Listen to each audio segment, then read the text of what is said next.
नमस्कार प्यारे साथियों। सबसे पहले तो आज जो बात करनी है बड़ी ही इंपॉर्टेंट बात है। 2 मिनट का समय आपका मैं लेना चाहूंगा, बड़ा ही कीमती समय है।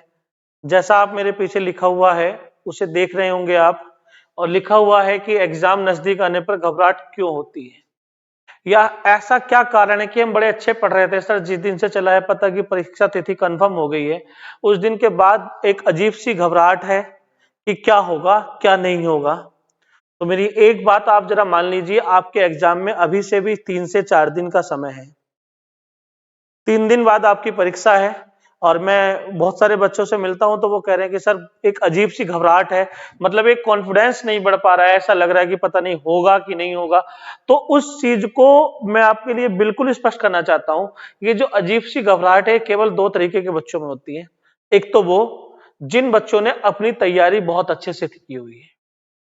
तो जो बच्चा पिछले 2 महीने 3 महीने 1 साल 2 साल से तैयारी में था और उसकी तैयारी ईमानदार प्रयास के साथ थी, तो उसको घबराहट होना लाजमी है, और ये आपके लिए पॉजिटिव साइन है।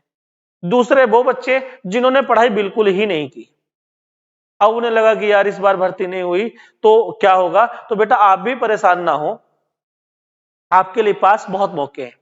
पर जिन बच्चों की तैयारी बहुत अच्छे लेवल की है, उनसे मैं आज कहना चाहता हूं कि बेटा आपको बिल्कुल भी किसी भी तरीके का कोई भी तनाव नहीं लेना है, आपको परेशान नहीं होना है। जो आपने तैयारी की गई है, वो आपकी तैयारी जो भी आपने इनपुट दिया है उसका आउटपुट आपको अवश्य मिलेगा।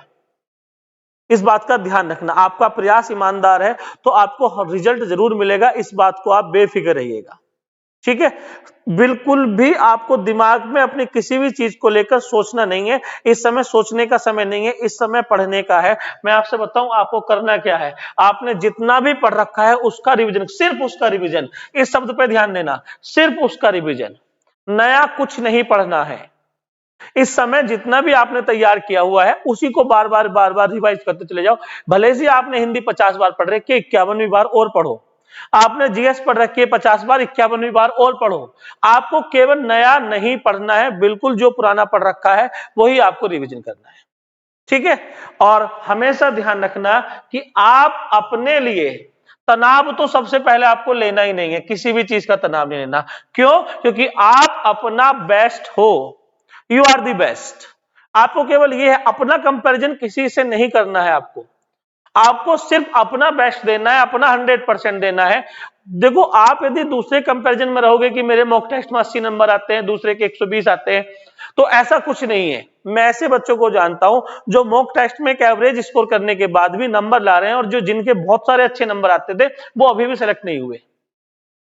आपको सिर्फ और सिर्फ अपने आप पे ध्यान देना है। और एक बात हमेशा याद रखना, गिरते हैं सहसवार ही मैदान जंग में, गिरते हैं सहसवार ही मैदान जंग में, वो क्या खाक गिरेंगे, घुटनों के बल चलते हैं।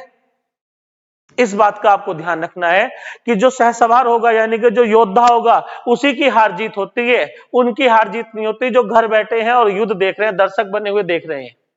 खिलाड़ी खेल खेलता है और दर्शक सिर्फ मैदान में ताली बजाने के लिए होते हैं। तो I repeat, you are the best. अच्छे से तैयारी कीजिए। धन्यवाद।